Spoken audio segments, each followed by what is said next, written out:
Come check out this and other products at our showroom in San Diego or online at www.fitdir.com.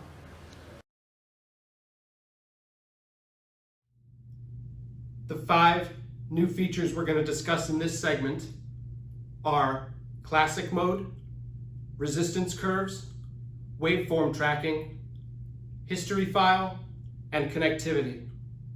Okay, let's check out some of these Xotrainer features, starting with classic mode. Okay, here is our Xotrainer. This is an alpha model, and we've got it mounted to an aluminum frame right behind it there. So let's go ahead and talk about this classic mode thing, and that's going to be able to be accessed by the flat curve, where we're only looking at one line.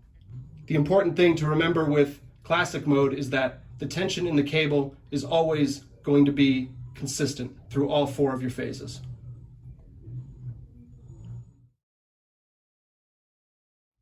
Okay, let's talk about resistance curves. You can come down to the bottom of the screen here, give a tap, and you can select the curve type. Let's go with incline. So last time we were working with cable tension that was 20 pounds all of the time. So this time it's going to start at 20 pounds, but as I go through my concentric phase, it looks like it's going to increase to about 30 or 32 pounds. And then as I come back through my eccentric phase, it's going to be just the 20 pounds again. So let's try this out with our same triceps push down. Pull it to our beginning spot. Okay, here we go. Yep, that's heavier. And that's pretty normal. Yep, that gets much harder. And then that feels pretty normal. So let's see if I can produce the same waveform that I was trying to produce before, because this incline curve on the concentric phase is really challenging my force production, my acceleration. It's getting harder to accelerate this tension as I move through the range of motion. So here we have another example of a Xotrainer resistance curve. This time it's going to be a decline resistance curve. That's going to be that when I do my movement here, it's going to start out fairly heavy, but it's going to get easier as I get lower, and it's going to be very easy to come back. And then when I check in at my movement position, oh boy, that's really hard. And then it becomes easier.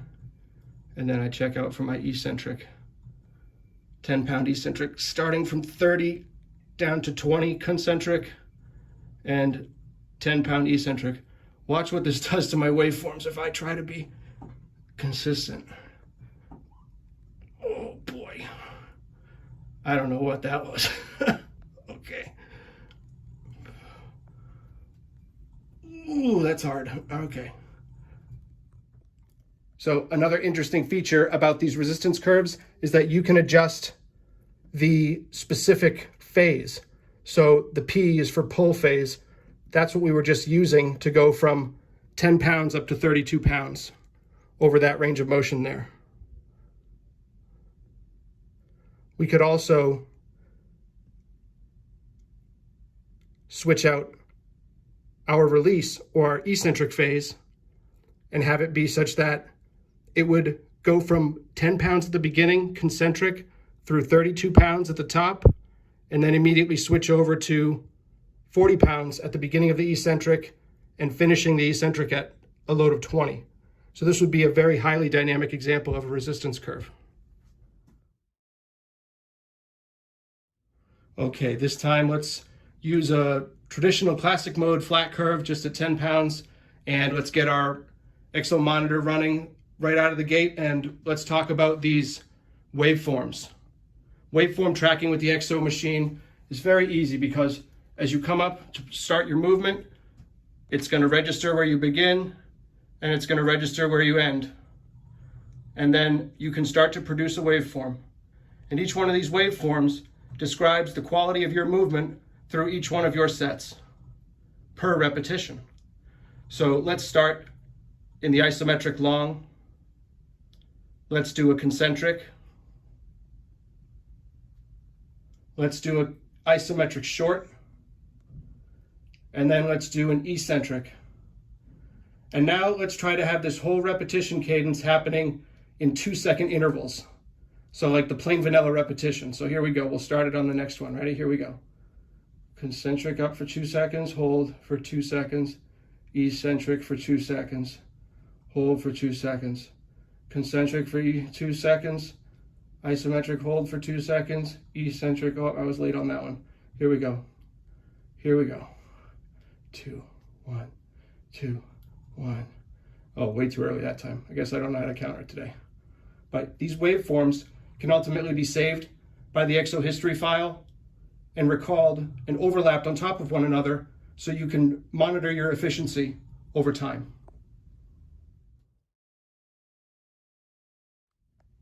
Okay, let's check out the XO trainer history file. So the way I would activate this feature is I'm going to perform a set. So I'm going to go up here to the top and I will select a number of reps. Let's do 5 reps. And then I'm going to come down here and I'm going to select my exercise. So I'm going to tap the screen, tap exercise name. I'm going to come up here and give it a name. We're going to do the incline one that we did from before. So let's call it incline try press. Good. Now we have an exercise name, incline try press. And we mean that in terms of the incline concentric curve right here. So as we go in to do our first rep, we're not going to get much resistance. It's just going to register where your initial and final positions are. So let's go ahead and take it up. Here we go. Let's go to the top. And that's where I'll finish. Going to come back down. All right. And now I'm going to start producing these little hash marks at the top of the screen with each one of my repetitions. Oops, I got to get the monitor going. And those hash marks are going to be my repetition counts. They're also going to be a scalar determination of the quality of my wave. So as you can see, I had to jump into the screen there for a second, and I had a big mess up, certainly on my third one.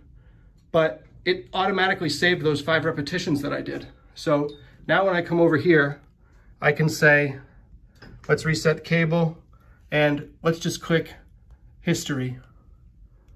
And there's the curve that I used, there's the date, and here's the movement that I did, the incline try press, and all of the metrics that come with it.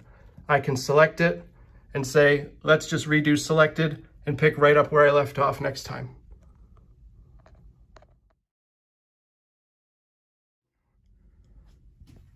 With the XO UI active, we wanted to give you the most sophisticated biofeedback training experience possible through the use of our resistance curves and waveform tracking. But if while you're training and you still want to feel a little more traditional, these interfaces can individually be deactivated just by tapping on the eyeball icon. So now you could use the mirror as more of just a traditional reflection of your performance. You could also come down here and reduce that one, just back to being able to see your dot moving, but without actually getting all of that data. And when you're ready to have it back, tap the eyeball, and you're right back to the XO UI. To go from the XO UI just straight to a regular functional mirror, you would just tap the white dot icon, and now you've got the smart mirror.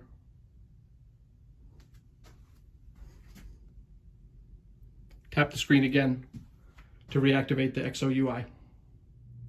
The XO Trainer device class provides legacy for time-honored principles of athletic performance training and the capability to embrace a new set of differentiating features. Come check out this and other products at our showroom in San Diego or online at www.fitdir.com.